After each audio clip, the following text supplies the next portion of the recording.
Hi, welcome back to my channel.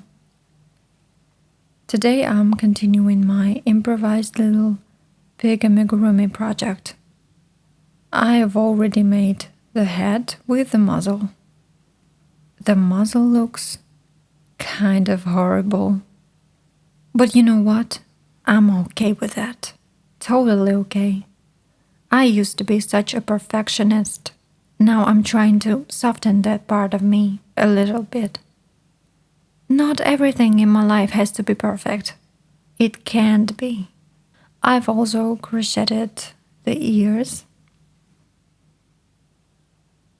Maybe they're a little too long, but I'm leaving them as they are.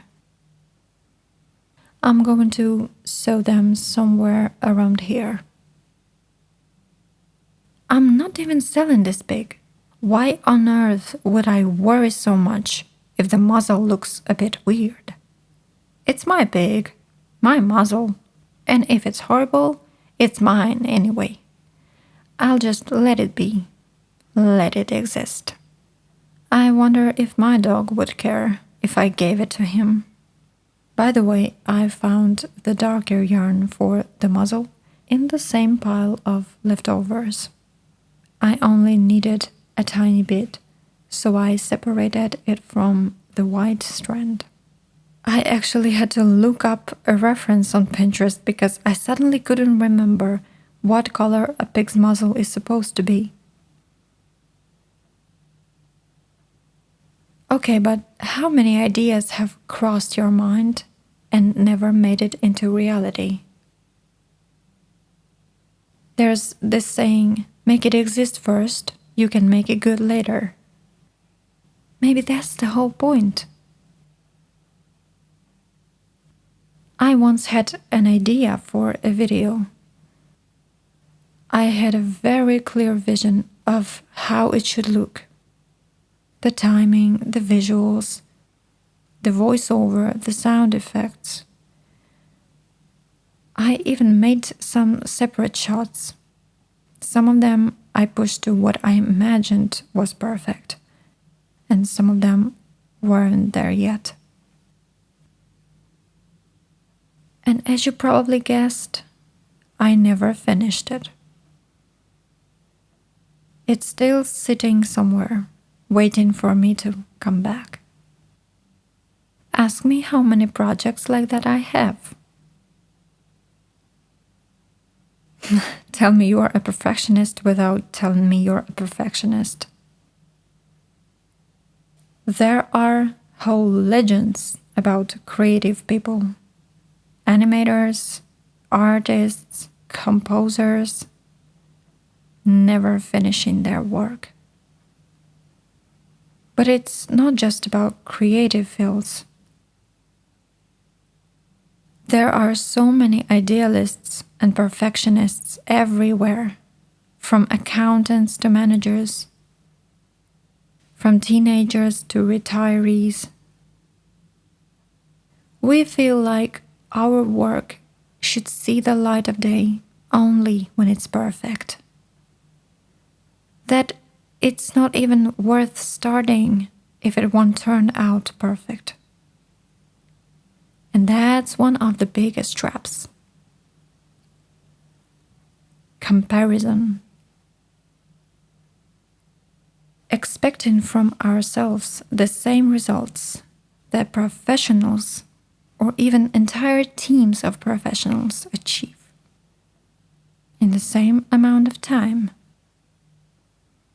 Or worse, not comparing our result to someone else's, but to an imaginary perfect version in our own head.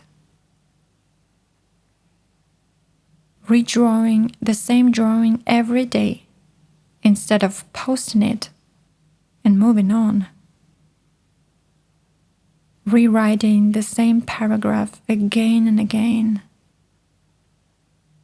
Listening to the same song segment and changing that minus 4.1 decibels to minus 4.2. Trimming 0.3 seconds of a video. Polishing Those micro scratches you noticed a few days ago, and you are absolutely convinced are still there. Did you know that the production of Toy Story, from initial concept to the final render, took about 4 years? I love that film. Around 120 people worked on it. 120 educated, experienced, paid professionals.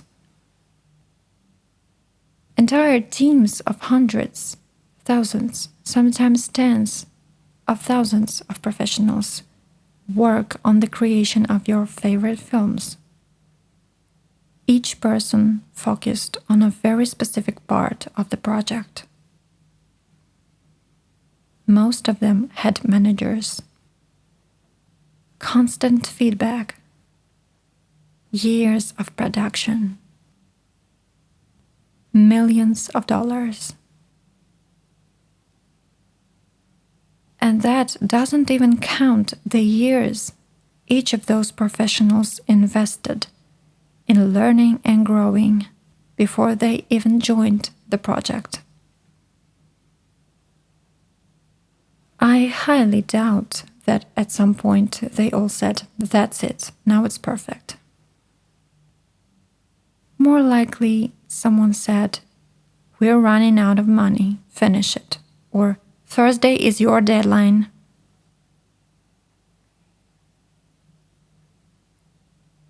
You're waiting for your inner voice to say, "Oh my God, now it's perfect." And yes, you're right. No, it probably never will. Do you know how long it took to Michelangelo to paint the Sistine Chapel ceiling? 4 years. And he worked alone. And it wasn't his first piece.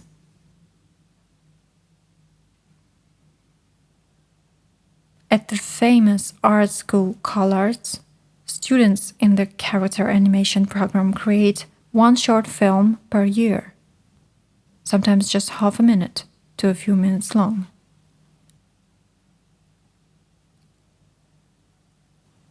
And during that year, they are learning from experienced mentors, receiving feedback, adjusting their ideas, growing step by step.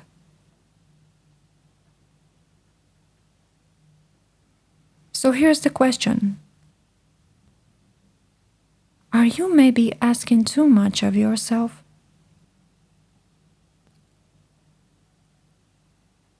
I know real stories where work people doubted was even worth putting in their portfolio got them hired. Songs performers didn't even want to sing ended up topping charts. Roles actors thought were unremarkable and rejected brought fame and Oscars to someone else. Heath Ledger didn't want to play the Joker in The Dark Knight and almost rejected the role. The Titanic soundtrack almost didn't happen at several stages of production. The director, James Cameron, didn't think a pop song belonged in the film. And Celine Dion wasn't even sure she wanted to record that demo. And that demo became the final soundtrack. I Will Always Love You, which later became Whitney Houston's signature song, waited 21 years for its massive global success. It was even rejected by Patti LaBelle at some point, and she later regretted it, of course.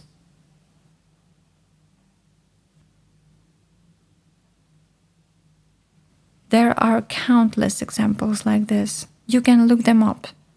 I'm sure there are people who can tell you about it better than me.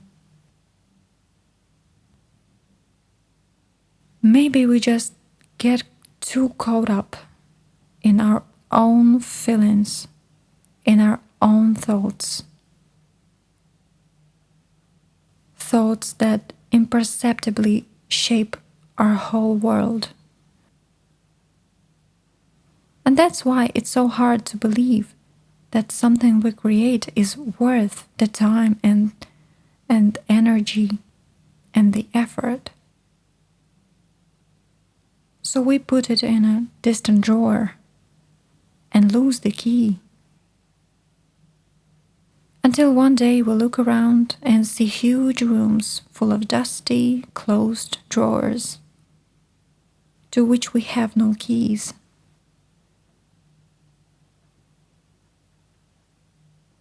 Here's a little POV for you. What if there is even the tiniest chance that someone in this world, like one person out of 8 and something billion, who needs to see or hear or experience exactly what you're about to create?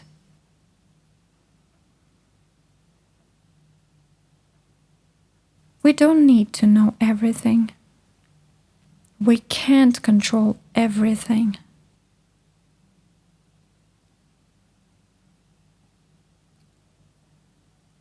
A little bit of TV magic, and I've finished the pig. I can't wait to show you. Look, isn't it adorable? I love the color combination. It kind of reminds me of Patrick Star from SpongeBob. Here is even the little curly tail. I improvised a bit on a body. I redid the green part twice to make it look how I want it. But can you tell? It turned out super cute. Since I haven't bought safety eyes yet, I think I will use some dark yarn to sew the eyes and nostrils. I usually don't buy white yarn, and apparently I'm also low on black. But that's okay, we'll improvise. I have a little set of embroidery floss somewhere. I will borrow from there. I'm planning to embroider the eyes on the sides and nostrils and the nostrils here, roughly like this. See how it works sometimes? I didn't obsess over the muzzle for hours, and in the end I got a result that satisfies me. Sometimes not setting expectations is really helpful. Doing something for fun. Okay, how do I embroider you? Around here.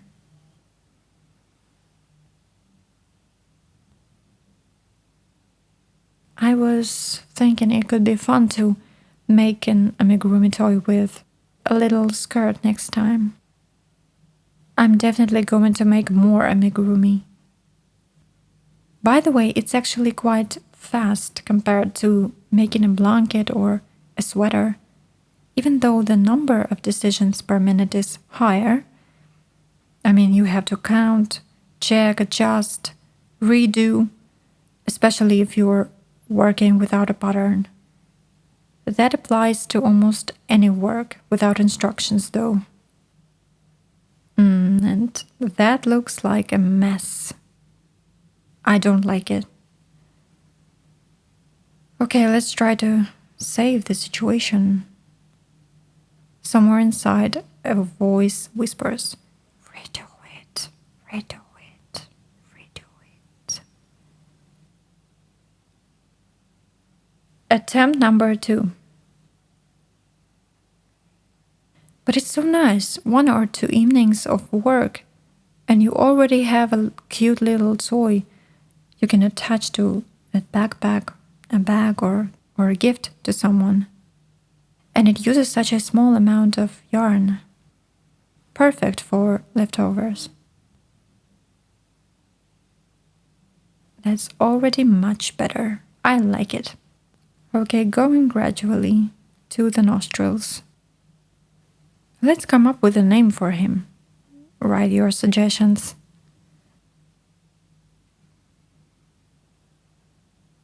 Still, sometimes thoughts take over. We lose ourselves in a deep comparison valley with strong self-judging winds and internal pressure raining down. We feel paralyzed before we even start. And this is very common, trust me, we're not alone in this. That's why people often don't start at all, or quit too early,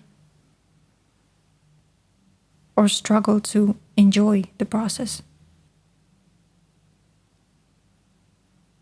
Some believe that if other people don't notice or appreciate what they created, then it wasn't worth it, even if the hobby doesn't produce a tangible result, like something you can touch or see or hear. Perfectionism permeates everything we do.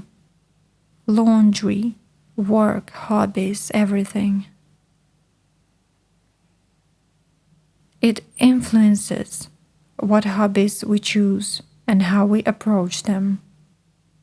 It has so many forms, many faces, and it hurts us.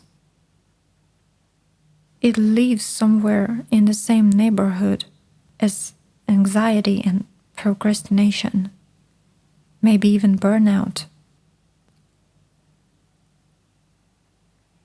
What really helps me is defining, writing down what would make this project good enough or perfect. Bringing the idea from something abstract, far away, distant, into something tangible and clear. And of course, praising yourself, celebrating even tiny wins. These are small steps toward understanding yourself, accepting your decisions, accepting your reactions to someone else's decisions. Let's be honest, you don't have to be a life coach to give good advice. You don't have to be a therapist to comfort a friend. You don't have to be a chef to cook a delicious meal for your family.